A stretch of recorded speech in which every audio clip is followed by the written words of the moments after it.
আল্লাহ পাক আমাদেরকে পৃথিবীতে পাঠাইছে আল্লাহর ইবাদত করতে আর কর্ম করতে। তো আমরা আল্লাহর কথাটা যে উদ্দেশ্যে আমাদেরকে আল্লাহ পাক পাঠাইছে, রব্বুল আলামিন পাঠাইছে, তো আল্লাহ পাক পাঠাইছে তার ইবাদত করতে, তার গুণগান গাইতে। আমরা কি করি? তার গুণগান না গায়া আমরা করি কর্ম, নিজে গুণগান গাই। যেমন কোন চাকরিটা করলে কয়টা টাকা বেশি পাবো, কোন কাজটা করলে 2টা টাকা দান্দা হবে, এইসব চিন্তা ভাবনা কিন্তু আমাদের ভিতরে বেশিরভাগ থাকে। কিন্তু ভাই আসলে এইসব চিন্তা ভাবনা করলে কোনো লাভ নেই ভাই। তোমাকে আল্লাহ পাক পাঠাইছে ইবাদত করার জন্য। তুমি নামাজ পড়ো, রোজা রাখো, জাকাত দাও, ফিতরা দাও, সব কিছু দাও। তুমি পরকারের জন্য কান্না করো, কাজ করো।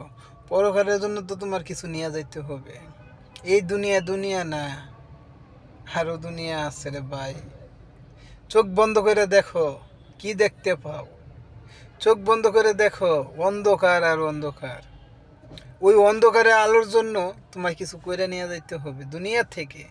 তোমার নামাজ পড়তে হবে 5 ওয়াক্ত, রোজা রাখতে হবে, ইবাদত করতে হবে, পাপ পুণ্য থেকে বিরত থাকতে হবে, গরিব অসহায় মানুষের পাশে তোমার দাঁড়াইতে হবে। আমরা এসব কাজ না কইরা আমরা কি করি? কেমনে কারে ঠগাইতে পারবো, কারে কেমনে বাস দিতে পারবো, এসব চিন্তা ভাবনা করি। আরে ভাই, এসব চিন্তা ভাবনা করে কোনো লাভ নাই। তুমি যে অন্যের জন্য গাথা করতেছো, ওই গাথাতে তুমি নিজেই পড়বা। তাই আসো, আমরা অন্যের জন্য গাথা না করি, নিজের জন্য কিছু করি, যেন আমরা পরকালে যেন শান্তি পাই, আমাদের কবরে আযাব থেকে যে আমরা মুক্ত পাই, কবরে যায় যে আমরা শান্তি পাই। আল্লাহর গুণগান গাইতে হবে, নামাজ পড়তে হবে, নামাজের দাওয়াত দিতে হবে, জামাতের দাওয়াত দিতে হবে, চিল্লাই যাও।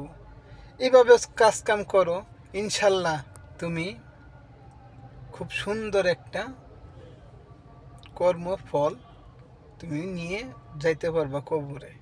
তুমি যদি এই যে মনে করো যেন অন্যকে ঠগানো বা সুদ খাওয়া, হারাম খাওয়া, ঘুষ খাওয়া, এসব থেকে বিরত থাকো ভাই।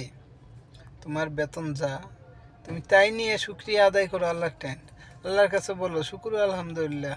আল্লাহ শুকরিয়া আদায় করো। তোমার 1 টাকা ইনকাম হচ্ছে, তোমার 1 টাকা ইনকামের ভিতরে তোমার লাখ টাকার বরকত দিয়ে দেবো আল্লাহ। আল্লাহ এমন কিছু পারে না যা আল্লাহর কাছে নাই। আল্লাহ সব কিছুই পারে। পুরা পৃথিবীটারে আল্লাহ ইচ্ছা করলে সুইয়ের যে সুতা ঢুকায় না, ওইটার ভিতর দিয়ে পুরা পৃথিবী ঢুকবো, পুরা পৃথিবী। তাহলে আল্লাহ কি না পারে? যদি তুমি এটাই বিশ্বাস করো যে আল্লাহ সব পারে, তাহলে আল্লাহকে ভয় করো, আল্লাহকে স্মরণ করো, 5 ওয়াক্ত নামাজ পড়ো, নামাজের দাওয়াত দাও, ইবাদত করো, বন্দেগী করো। এতে তোমার মনে শান্তি পাবা, কষ্ট দূর হবে। যাক, তো আমরা আল্লাহর ইবাদত করার জন্য প্রস্তুত কি?